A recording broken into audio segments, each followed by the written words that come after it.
Hey Roblox fans, sometimes you want to join a game with someone but you're not friends yet.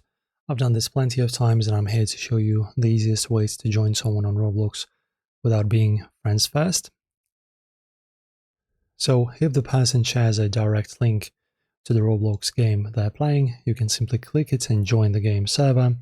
This doesn't require you to be friends. I often ask for the game link directly for quick access.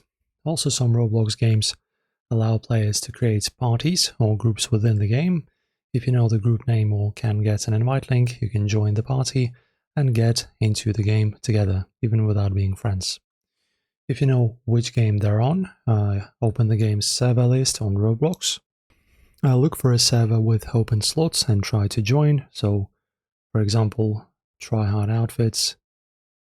And as you can see, we have the likes and we can easily just start playing.